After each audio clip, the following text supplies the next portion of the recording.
Hey everybody, how you doing? Welcome to another edition of Extra Point Michigan. My name is Lauren Plant. This is Matt Mowry. We are fresh off the games that we were covering tonight. Scott Bernstein will be filling this seat in a little while. He is en route from, I believe it was Groves High School. The game was at Groves tonight. And it was featuring, there we go. It was featuring West Bloomfield and Groves. We had a big upset. So we're going to talk about that when Scott gets in and get his thoughts on that particular game and do more here over the course of the next half hour. So once again, welcome to Extra Points, and we want to welcome, of course, and thank our sponsors who were very generous to be able to do this live program, and we are live. That is the Michigan High School Athletic Association. That is where we go to get all our scores, to get you updated with what's happening in football and all high school sports. So make sure you check it out and check it frequently. Lots of great content at MHSAA.com, so make sure you go ahead and check that out. Also, Hungry Howie's, famous for flavor, with state champs once again. Several years now, Hungry Howie's has been a big part of what we do here. And so if you need a pie, if you're hungry, I know Sean Belizean likes the Cajun crust. What's your favorite there, Matt? One of the garlic ones, right. Probably garlic parmesan. I love that's that one. Yeah, garlic parmesan is dope. Kevin, what about you? Garlic parm. Okay, garlic parm, there you go. So check out Hungry Howie's and support them as they support state champs. And I do want to thank also, we'll be running the recruit report later in this show, and My Student Aid is a sponsor of that as well. So thank you to our sponsors. Thank you for checking this out. David Bodine's in the other room. He is monitoring the comments. So if you're watching this on Facebook Live, on YouTube Live, on Twitter Live, he'll be monitoring that. We're going to have a comment of the week at the end of the show. So first off, what we want to do is get into week 2 results. It is week 2 of the football season already. And let me give you some scores and key games from the top 25. Let's start there. As I mentioned right off the top, Birmingham Groves, our number 11 team, took on number 1 West Bloomfield, beats them tonight 24-17. We'll talk about that later. Number 2, Belleville took on Livonia Churchill. Belleville wins 35-14. Big matchup, our main event of the week, Muskegon and King. Muskegon number 3, who might not be for much longer. Muskegon number 3, number 9, Detroit King, and it's Muskegon. Another big win. They defeat another defending state champ 2 weeks in a row, 41-18 the final in that one. Chippewa Valley, our number 4 squad, the Big Reds all over Roseville, 54-6.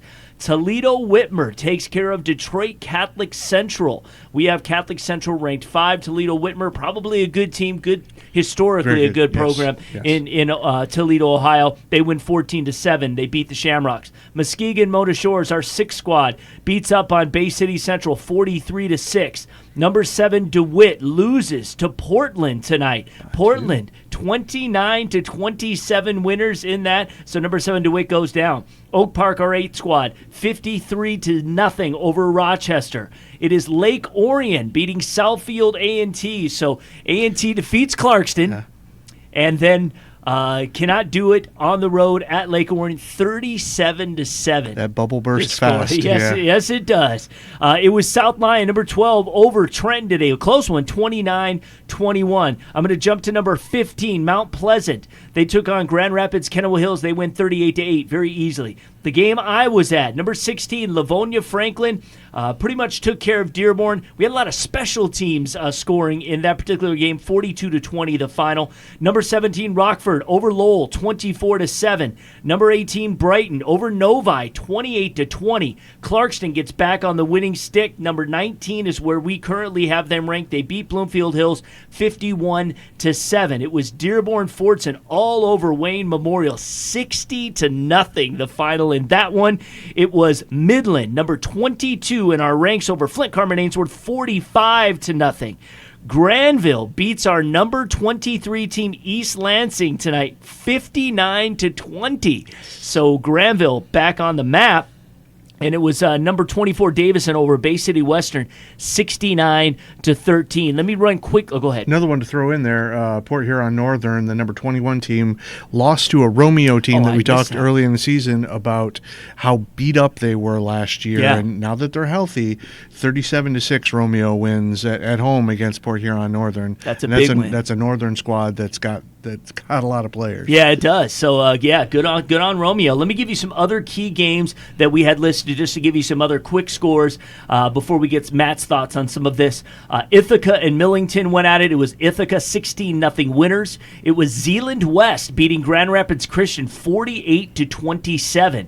It was Holt just edging by Hudsonville 22-21. Up in the UP, Iron Mountain takes care of Ishpeming Westwood 42-22 the final. It was Notre Dame Prep and Muskegon Catholic Central getting together, same score, 42-22. Notre Dame Prep the winners in that one. Jackson Lumen Christi beats Parma Western 22-7. It was Rochester Adams at home, 31-7 winners over Oxford. And it was Clinton over Blissfield, 45-13. Berrien Springs went to Constantine and wins 26-21.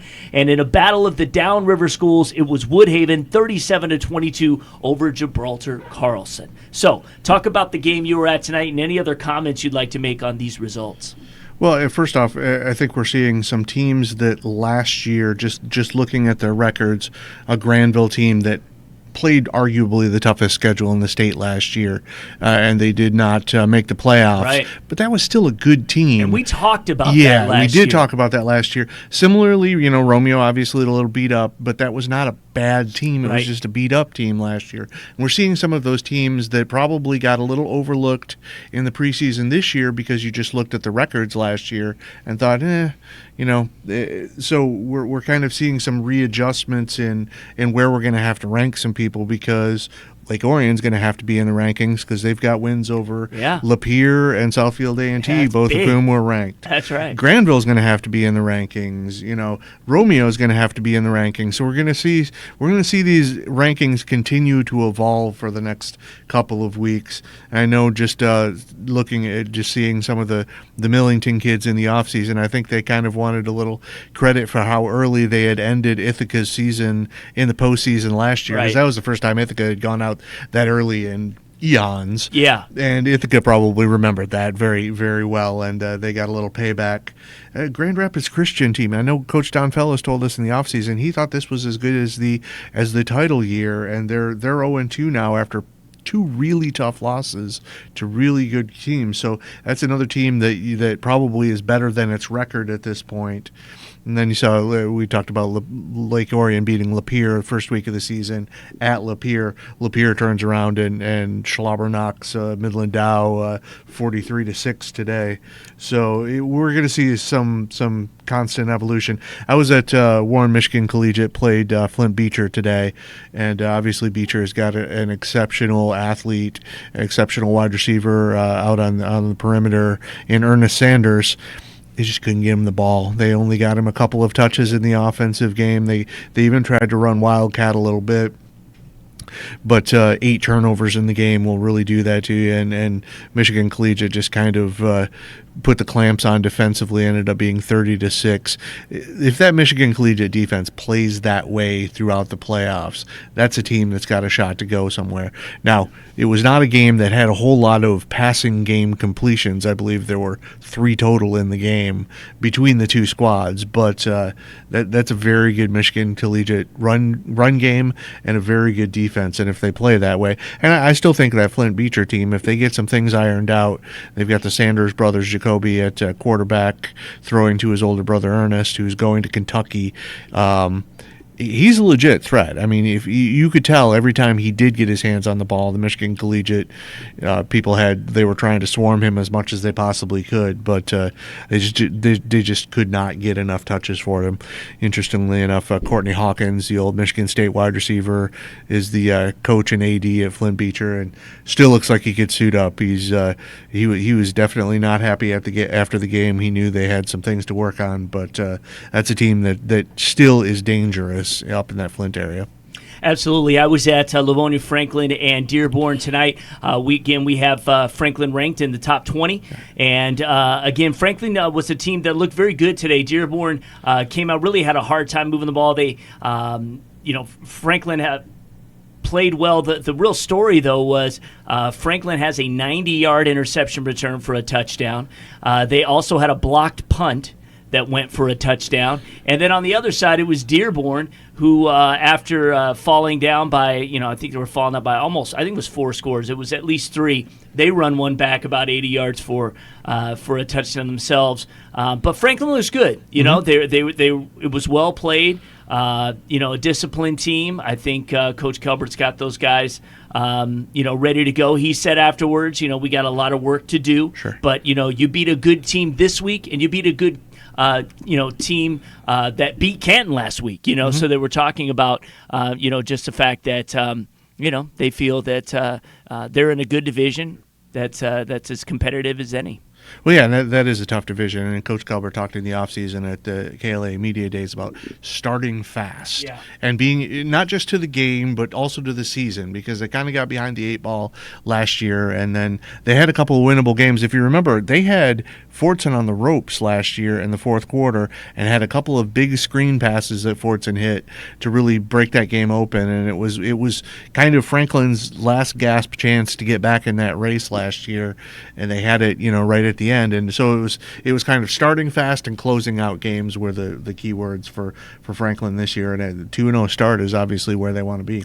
Right. Obviously, when Scott Bernstein gets to us, we'll talk about that Groves upset win over West Bloomfield tonight. So number 1 goes down in week 2. That's obviously going to do some a little shaking up here at the top of our rankings. We see some of the comments that you guys are making here on Extra Point. Fenton beats Monroe tonight, 38-7. Somebody was asking, anyone know what Walled Lake Western did? This is on the Facebook. I don't have the Walled Lake Western score, but look it up. Matt will look it up. Traverse City Central beat Marquette tonight, 37-20, so good on them. Davison had 42 points in the first quarter in their matchup. So thanks for the comments, guys. We appreciate those. Sterling Heights Stevenson on the YouTube channel is 2-0, so we're getting there. And just again, how you guys, jumping in and commenting and everything. And Walled Lake Western won 55-21. Okay. I could see that. So, all right. So good conversation happening in the chat. What we're going to do right now is while we wait for Scott, we are going to take our first quick break, but we're going to run an MHSAA minute for you, and it is regarding rule changes, I believe. So let's go ahead and run that now, and we will be back in just a few minutes. Please stay with us. Today, let's take a look at a couple of football rules changes for the coming season. Among our football rules changes for this year are 2 which involve player safety. The foul for tripping has been expanded to include a trip on the ball carrier. Intentionally tripping any player on the field using the lower leg or foot to obstruct an opponent below the knees will result in a 15-yard penalty. And the definition of a horse collar tackle has been expanded to include bringing down a runner backwards or sideward by grabbing the nameplate area of the back of the jersey or the inside neck area of the jersey or shoulder pad.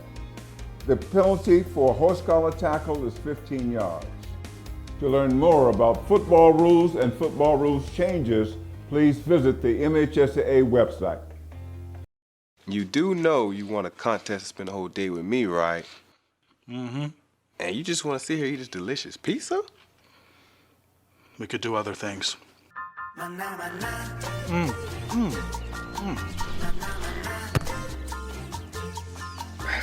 little help?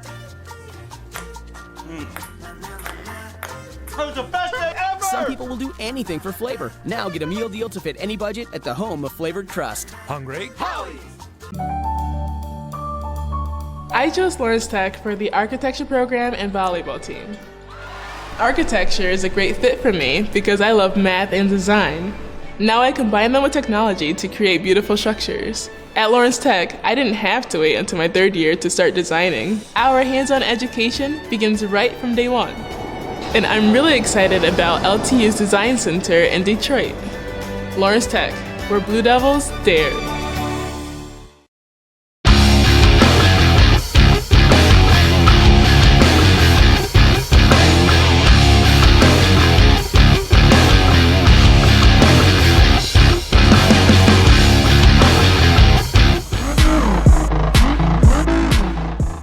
Alan True from 24/7 Sports with this week's State Champs Recruit Report brought to you by My Student Aid.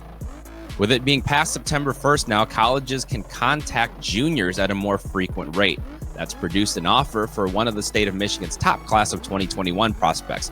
That is Macomb Dakota's DJ Stepney, 6'1", 185-pound running back and safety. He's being recruited by schools on both sides of the ball. Temple was the latest school to offer. They offered him as soon as colleges could contact players on September 1st. Jonathan Tillman, defensive back from Brother Rice, a 6'2", 190-pound senior, was offered by Northern Michigan. Other schools have begun to make contact and are showing him interest. With his size and ability, Tillman could pick up more offers during the season.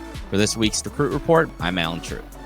The Recruit Report is brought to you by My Student Aid, Michigan's go-to resource for student financial aid. Go to michigan.gov/MIStudentAid for more information. Hey guys, make sure you check out State Champs High School Sports Show every Sunday at 9 a.m. And it is our 17th season, I believe, of this show. 17th year of the show. The seasons kind of overlap, so really technically we're in season 24. But we've been doing it a long time, and I hope you enjoy it. We'll have lots of football highlights on this week. Of course, other sports highlights as well. We're not just a football show. This is just a football show, but what we do with State Champs is celebrate all sports. So check it out on Fox Sports Detroit this Sunday at 9 a.m. But again, the most important thing digitally is to follow State Champs on all our platforms. Facebook, Twitter, YouTube, Instagram. We're live on all of those right now with this very show. And we put up exclusive video that you can only see there, extended highlights, longer highlight packages than what you will see on the television version. We're very limited on television, but we can do anything we want in the online sphere. So make sure you follow, like, and subscribe all of our social media channels, and please, if you like what you see, share it. That's the best way to spread the word. That's the best way to keep State Champs on the air. I'm Lauren Plant. Matt Mowry is here, and we're going to get into a segment we call Storylines. Mm-hmm. And these are just some kind of things that are happening in high school football. And first off, a real tragedy when a season has to end before really it begins, and that's right. What happened at Detroit Douglas. Yeah, and going into the season, they weren't sure if they had enough players to be able to field a team, and they were going to try. They gave it an effort. Then they ended up having to forfeit in week one, and then just finally said, we don't have enough players. The second year in a row, I think Detroit Delta last year got through 5 weeks and kind of went, okay, we're running out of players here, so they had to end up canceling the season. Interestingly enough, we've been talking a lot in the office the last couple of weeks about how there just aren't any. There are two, I think, 8-player football teams in Southeast Michigan. I believe they both play. One of them plays an independent schedule, Detroit Academy of the Americas, and great name. Yeah, and the other one, the New Haven, plays in the out in one of the Thumb leagues. And obviously, which is a haul for them. It still is, yes. Obviously, what you want to be able to do is you want to have enough teams in your area. But it would be interesting to see if there are a couple of those teams, in the Southeast Michigan area that are right on the borderline that might consider it over the next couple of years. I know Marine City Cardinal Mooney has bounced down to a player a couple of times, and there are places like Whitmore Lake I know has had numbers problems more toward Ann Arbor. If you could get enough of those smaller teams, and you're seeing that more and more. In 2014, there were 31 teams playing 8-player football. There were 49 teams as recently as 2 years ago. There are 74 teams this year playing 8-player football. Now, what that does is with 11 new teams going into the mix, it's going to kind of mix up, who's Division I, who's Division II, and I'm certain no one has a problem with that because you want to kind of get that sifted out as best you can. But it's interesting to see. It's no longer. It used to be just kind of the upper reaches of the Lower Peninsula, UP, and out in the Thumb kind of things, and now we're seeing quite a few teams in Central Michigan. You've got Weberville and Morris that won the D1 title last year in 8-player. And you're getting a lot of Southwest Michigan teams with Climax Scots and Colon, and the Magi are now in 8-player. So it's kind of spreading across the state, and you're getting a lot of those Class D schools that otherwise would have to have a decision like Douglas did, where you either know that you can't have a season going in, or you try to have one and end up having to cancel it. I think it's a great alternative. No shame to the 8-player game. In fact, Absolutely if you ever not. go to any of it, it's a lot of fun. Yeah. And for small schools, it's a great way to get out there. The field is more spread out. Obviously less guys mean you got more space. Sure. So it becomes a track meet in a lot of cases. And that's fun. That's good football. It still has all the basic structure of what a football season and what a football game looks like. And there are so many schools now, and we were sharing this on the Dearborn side with some of the guys I was talking to. We should start the hashtag. They should play 8-player because there's some schools that just have really low numbers. We know that. I don't know this, but I believe there may be more of a trend with this next generation of student athletes that enter into high school with their parents not wanting them to play football. If you're in a situation, maybe 8-man, and you see that, what that means is basically the numbers will be reduced. Sure. And so it's a great alternative. And like you said, 74 teams. I think that we could have a great metro area league, and the MHSAA fully embraces it. So again, we'll see what happens. I think it's something that is a viable option, and why try to start a season when you don't even know if you can. So. Well, I know a lot of other states are thinking about looking at the Michigan model, what Michigan has done with it, and requesting information from the Coaches Association here to try to see how it works and how to get it started more or less. And it could be something that isn't just limited to the certain pockets of states that have it now. For sure. This could be a nationwide thing. Yeah, we've actually been in conversations with Indiana trying to organize an all-star game, and they said they want to embrace 8-man or 8-player, I should say. So that'll be coming up real quick. A couple more topics. Streakers met in week 1. Yeah, it's terrible headline. Right. Ithaca was the team that we remember from a couple of seasons ago that was challenging the all-time consecutive win streak that was held by Hudson. They came up, I believe, 3 short in the end when they ended up losing in the championship game. And those two programs, I believe, had never met until they met in week 1. So it was just kind of cool to see those. Hudson's, I believe, streak was back in the 70s. And I think they had 1 title out of the whole thing, and Ithaca ended up with a handful of titles. So that was kind of cool. Yeah. All right. Scott Bernstein has just joined us, ladies and gentlemen. And real quick, because we just have some limited time here, give us a quick kind of just consensus of what happened between Groves and West Bloomfield. Number 1, West Bloomfield goes down. Yeah, it was a nutty game. 10 points in about 6 seconds in the final 90 seconds, 2 muff punts in the last minute. It looked like it was headed into overtime. It looked like West Bloomfield had pulled victory from the jaws of defeat. They were down 17-7 with a minute and a half to go. They tied it up at 17-17. It looked like they were getting the ball back with about 45 seconds to go for a potential game-winning drive. And it appeared that they were going to let the ball roll, and I think Donovan Edwards thought it hit his foot when it really didn't hit his foot. So then he jumps on the ball and it squirts loose, and then the next thing you know, Groves is recovering at the West Bloomfield 20. Game-winning touchdown pass from Marcus Alexander to Eli Turner with about 25 seconds left, and then West Bloomfield couldn't get downfield in 20 seconds. So there you go. Down they go. All right, guys, we're going to take a break here in just a second.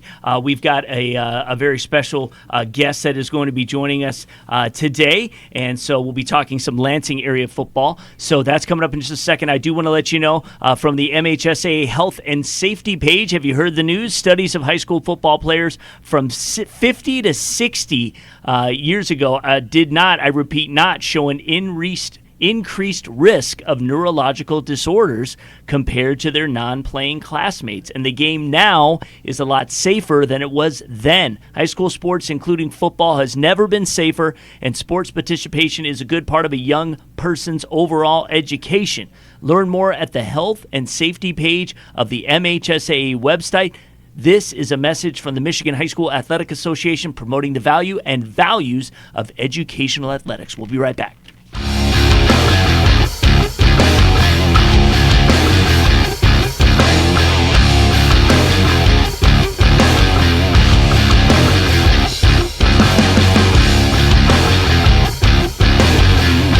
You do know you want a contest to spend the whole day with me, right? Mm-hmm. And you just want to sit here and eat this delicious pizza? We could do other things. A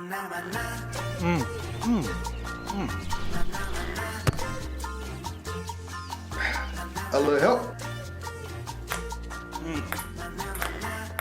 That was the best day ever! Some people will do anything for flavor. Now get a meal deal to fit any budget at the home of flavored crust. Hungry? Howie! I chose Lawrence Tech for the architecture program and volleyball team. Architecture is a great fit for me because I love math and design. Now I combine them with technology to create beautiful structures. At Lawrence Tech, I didn't have to wait until my third year to start designing. Our hands-on education begins right from day one. And I'm really excited about LTU's Design Center in Detroit. Lawrence Tech, where Blue Devils dare.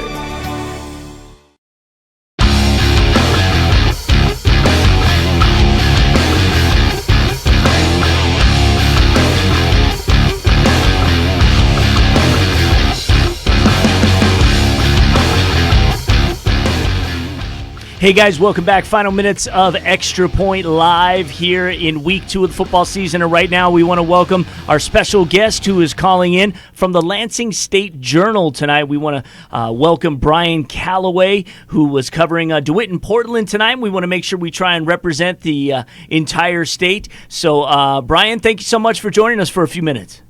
Yeah, not a problem. Thanks for having me, guys. All right, good. So, we had DeWitt ranked number 7 going into this week in our top 25, and it was Portland who got the best of them by a couple, 29-27. Tell us about the game. Yeah, it really was a safety that made a difference in this game, a safety early in the game. That turned out to be the final margin. But Portland just played a remarkable game on their home field, was able to make the necessary plays that they needed, and also got a late stop defensively with just over a minute left when DeWitt was trying to drive and try to go ahead for a go-ahead score there, and Portland was able to get a stop. But in a game like this, Portland was able to force a couple of turnovers. They had a pair of interceptions by Gavin McGregor. They got the safety early there in the first half as well, too. So there's a few different big plays that Portland was able to make.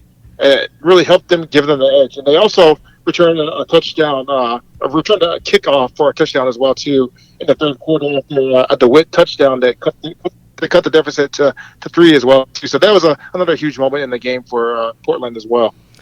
Well, and again, Portland coming off a phenomenal year last year. The Red Raiders got, of course, all the way to the state championship game before they fell to Hudsonville Unity Christian. And I think it was such a shock when we were at the finals that, for Unity Christian to do what they did. They had kind of been riding this Cinderella wave the whole year. Right. And Matt, I mean, you could come, we were kind of stunned. So I wouldn't be surprised that Portland is really out to kind of show everyone that whatever happened just was a blip.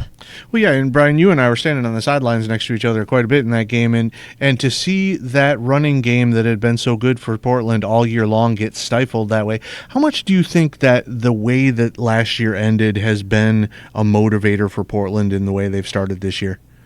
Well, last year was really one of those special seasons for Portland. Only the second time in school history that they had really made a run that was that deep, and they lost a lot of key pieces from that team. You look at a guy like Jacob Ville, who was offensive player of the year in the Lansing area, and there's several other guys. And after the game, Coach John Navarro really talked about this team. I mean, this is a team that's young.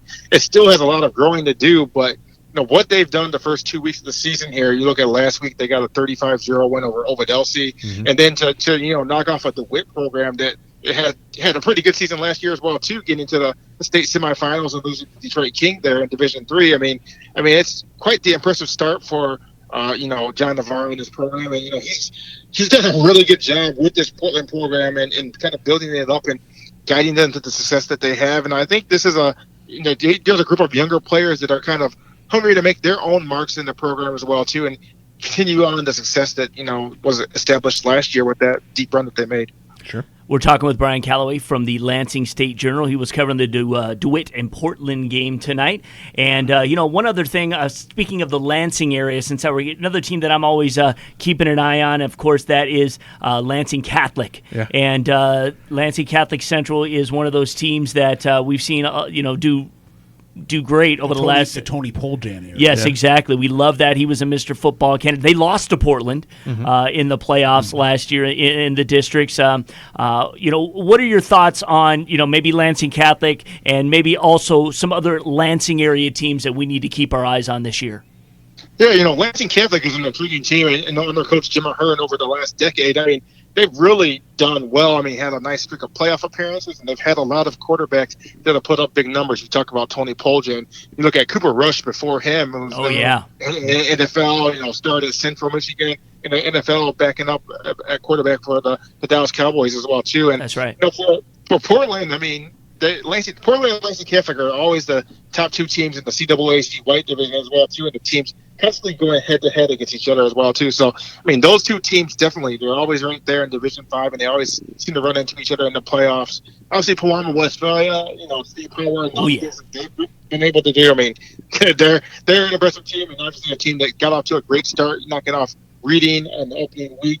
Just the WIC team is a program that's always been there as well, too, in the Lansing area, and obviously a tough loss for them tonight, but they're a team that's reloading, and I expect them to be pretty good as well, too. And maybe a dark horse team, I would say, is a Holt. I mean, they knocked off Caledonia last week, but then went on the road to beat Hudsonville tonight, and that's a pretty decent win for a program that has a rich history, but has kind of struggled in some recent years here.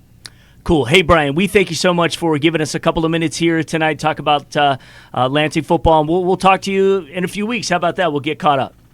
That sounds good. Thanks for having me, guys. Okay. I appreciate it. Thank you, Brian. Thanks, Brian. Thanks, Brian. Brian Calloway from the Lansing State Journal, and we're just coming down to the last minutes here on State Champs Extra Point live. And but real quick, I want to get just some thoughts on anything Week 3 that we're looking forward to here, Matt. Well, there are going to be some key games. I know just looking ahead, that OAA Red is turning into one of those classic OAA Red kind of things. You're going to have 2-0 Lake Orion against 2-0 Rochester Adams.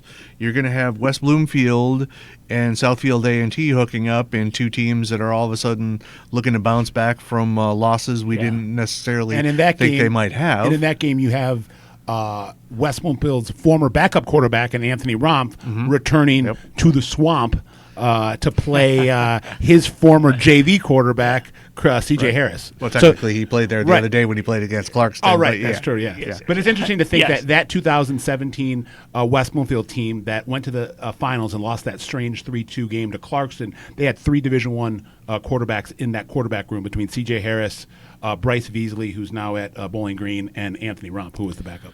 We're going to have some, especially on the west side, there are some key matchups, too, in Grand Rapids Catholic Central at Zeeland East. Zeeland East was the opponent that Douglas would have played this week, so they kind of had a week off to continue preparing. There's going to be Swartz Creek at Fenton, which is always a key matchup in the Flint Metro League. And then East Grand Rapids Muskegon is going to be East Grand Rapids, I believe, is 2-0, and Muskegon's just cruising right now. They just went through two of the best teams in the state like a hot knife through butter in those first 2 weeks of the season.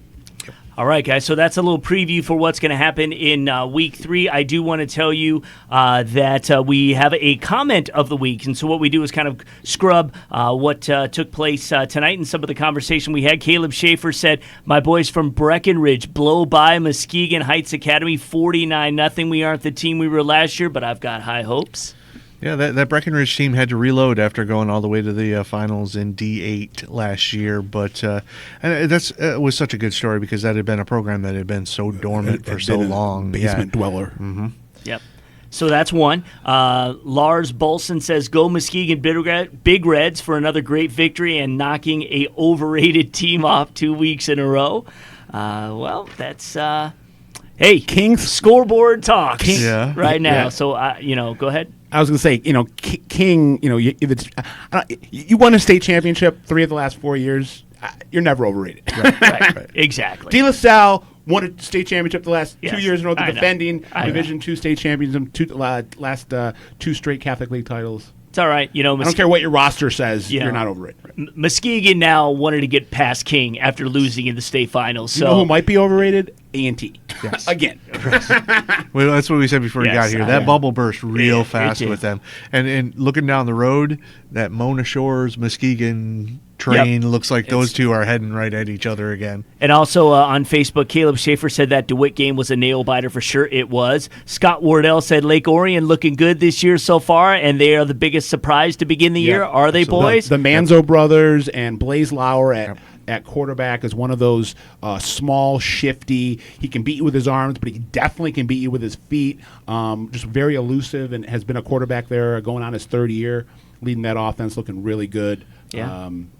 I know Isaac Kinney's another linebacker that's really good, but Kobe Manzo, in terms of a two-way player, just a powerhouse personified. Whether he's running the ball in between the tackles as a running back, fullback, kind of power back, or whether he's a linebacker just going sideline to sideline like a maniac. All right, and finally on YouTube, Shooby Dooby says talk about Portland's win over DeWitt. We did. Yeah. When we took it from the source. So that's it. Thank you for your comments.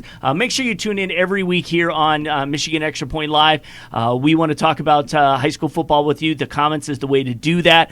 We only have a half hour to get this thing done. So we are going to check out now. For Scott and Matt, I'm Lauren. Make sure you check out State Champs again Sunday at 9 a.m. Fox Sports Detroit. Follow us on Twitter, Facebook, YouTube, IGTV, Instagram, all that stuff. Share our content. We're going to be bringing it to you all season long. Thank you so much for being with us, and we'll talk to you next week.